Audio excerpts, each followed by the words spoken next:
Pemirsa, jelang new normal yang akan diberlakukan di Provinsi Papua Barat, Gubernur bersama Forkopimda Papua Barat yang difasilitasi oleh gugus tugas COVID-19 Papua Barat bertemu dengan tokoh masyarakat, tokoh agama, tokoh adat, pelaku usaha, dan pimpinan perguruan tinggi negeri dan swasta di wilayah Provinsi Papua Barat. Pertemuan ini dilaksanakan dengan tujuan agar mencapai kesepahaman dan kesepakatan antar seluruh lapisan masyarakat tentang pemberlakuan new normal atau adaptasi tatanan hidup baru yang akan diterapkan di Provinsi Papua Barat. Gubernur Domingus Mandacan dalam arahannya memberikan instruksi kepada tim gugus tugas Provinsi Papua Barat untuk melakukan koordinasi dan komunikasi yang intens dengan tim gugus tugas di semua kabupaten kota yang ada, termasuk juga melakukan koordinasi yang intens antar divisi internal gugus tugas. Dalam kesempatan itu, Gubernur juga berpesan kepada semua lapisan masyarakat untuk tetap menjaga kerukunan dan toleransi antar semua kalangan dan bersatu untuk menghadapi pandemi virus corona. Selain itu, Gubernur juga memberikan ucapan terima kasih kepada TNI Polri, ASN, hingga semua lapisan masyarakat yang sudah membantu pemerintah dalam upaya penanganan virus corona di Provinsi Papua Barat. Sementara itu, Pangdam 18 Kasuari Majen TNI Ali Hamdan Bogra menjelaskan bahwa untuk menuju new normal, kita perlu melewati beberapa tahapan khusus. Tahapan-tahapan khusus yang telah diformulasikan oleh tim pakar gugus tugas nasional diantaranya adalah yang pertama adalah tahap prakondisi, di mana dalam tahap ini kita perlu melakukan sosialisasi, kajian, riset, dan seminar, juga melakukan survei perubahan perilaku dan komunikasi publik yang intens. Kedua adalah tahap timing, di mana pada tahap ini perlu adanya sinkronisasi data epidemiologi dengan tingkat kepatuhan protokol, kesiapan aspek kesehatan, dan kesiapan organisasi dan manajemen daerah. Lalu tahap ketiga yaitu tahap prioritas, yang di mana dalam tahap ini kita harus melihat lokasi yang menjadi prioritas diberlakukannya new normal. Kita perlu melihat juga bidang kegiatan masyarakat mana saja yang sudah boleh dilonggarkan secara bertahap dan berkelanjutan, namun perlu juga dilakukan simulasi sebelum pembukaan sektor ekonomi. Tahapan keempat yaitu koordinasi pusat dan daerah, di mana perlu adanya koordinasi timbal balik yang saling bersinergi untuk menentukan kesiapan daerah menuju era new normal. Lalu tahap yang terakhir adalah pengawasan, pengendalian, dan evaluasi.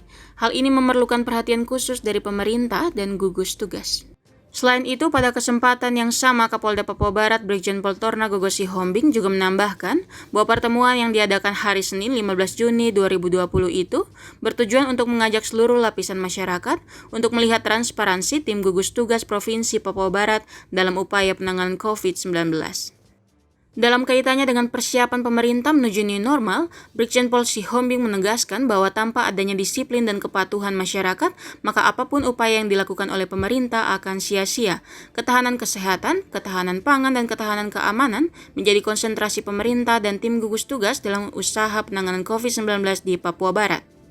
Selain itu, Sami Saiba dari FKPPI Papua Barat mewakili tokoh pemuda memberikan saran kepada tim gugus tugas untuk melakukan koordinasi dengan tokoh-tokoh agama yang ada dalam upaya memberikan sosialisasi kepada masyarakat, mengingat masyarakat di Papua Barat sangat patuh terhadap anjuran dari pemuka agama. Sementara itu, saran yang diberikan oleh perwakilan Ombudsman Papua Barat, pemerintah harus memperhatikan kesiapan fasilitas kesehatan sebelum menuju ke era new normal. Dalam upaya pencegahan penularan virus corona, tim gugus tugas harus bergerak menjemput bola, misalnya dengan melakukan rapid test secara massal. Juru bicara COVID-19 Papua Barat, Dr. Arnold Tiniap menjelaskan bahwa menuju new normal, pemerintah harus memastikan bahwa fasilitas kesehatan di wilayah Provinsi Papua Barat sudah siap. Ya, jadi sebenarnya kalau kita lihat kan ada kriteria ya atau indikator yang ditetapkan oleh pusat, bahkan dari WHO ya, Badan Kesehatan Dunia sudah mengeluarkan ada beberapa, ada sekitar 15 atau 14 tepatnya itu indikator-indikator yang harus menjadi ukuran setiap daerah atau negara atau wilayah untuk masuk ke dalam tahapan new normal. Nah, kemudian kita dari tim teknis waktu itu, tim kesehatan, kita mulai mengkaji, mulai melihat potret dari sisi epidemiologisnya, terus fasilitas kesehatan yang kita siap, terus bagaimana respon pemerintah untuk menyiapkan antisipasi kemungkinan adanya lonjakan. Jadi kita menilai ternyata dari indikator-indikator itu dengan kriteria penilaian itu, ternyata kita berada di tingkatan sedang ya. Jadi kalau kita lihat dari tingkatan yang dibuat itu ada 4 tingkatan, yang berat, sedang, ringan, dan biasa ya.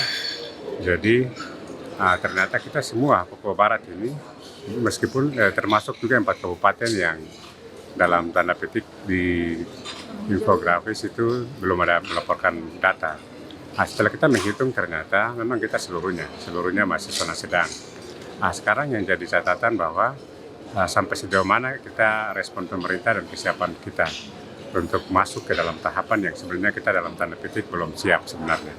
Karena itu pilihan yang memang kalau kita lihat dari arah kebijakan pemerintah pusat, suka tidak suka, mau tidak mau, kita harus menuju ke sana. Karena kita tidak tahu pandemi atau epidemi ini berlangsung sampai berapa lama, sementara kehidupan sosial ekonomi masyarakat juga terdampak. Oleh karena itu menurut saya pilihan yang memang berat tapi harus diambil. Tapi sekali lagi, apapun pilihan yang kita ambil itu harus dengan memperhatikan atau menetapkan pelaksanaan protokol kesehatan itu dengan baik. Harus dilakukan. Itu pilihan yang sulit, tapi harus kita pastikan bahwa protokol kesehatan harus kita betul-betul terapkan. Dengan kita mengevaluasi selama situasi tanggap darurat yang kita sudah lalui berapa lama ini, bagaimana masyarakat, apakah patuh atau tidak. Mungkin menurut kami dari pengamatan kami yang perlu atau yang kurang, yang perlu ditingkatkan itu penegakan aturan. Jadi harus ada tindakan hukum yang harus dilakukan, yang dikawal, mungkin mulai tim gugus tugas atau misalnya dari aparat keamanan yang masuk juga dalam gugus tugas untuk memastikan masyarakat itu harus betul-betul bisa menerapkan protokol kesehatan. Karena kalau itu tidak dilakukan, kita akan menerima lonjakan kasus. Karena kan dengan new normal dalam tanda petik masyarakat kan di sebagian aktivitas itu akan dilonggarkan, baik di area publik, di tempat perbelanjaan atau aktivitas publik yang lain. Jadi ini sebenarnya kekhawatiran kita, tapi itu yang menjadi catatan bahwa apapun keputusan nanti, atau misalnya setiap daerah yang nanti secara bertahap mau mulai duluan, misalnya daerah mana yang dinilai lebih siap, harus tetap. Jadi namanya new normal, tapi protokol kesehatan tetap sampai kapan? Sampai kita temukan vaksin. Itu tidak ada tawar-menawar menurut kami. Jadi harus dilakukan itu. Sebab kalau tidak sama dengan kita membiarkan masyarakat untuk kembali terpapar. Pertemuan yang diselenggarakan di Ballroom Astonium Manokwari tersebut sampai pada pukul 14.00 waktu Indonesia Timur belum menghasilkan keputusan terkait SOP tatanan hidup baru atau new normal di Papua Barat. Sesuai dengan arahan gubernur, maka pembahasannya akan dilanjutkan bersama Forkopimda Papua Barat pada Selasa 16 Juni 2020.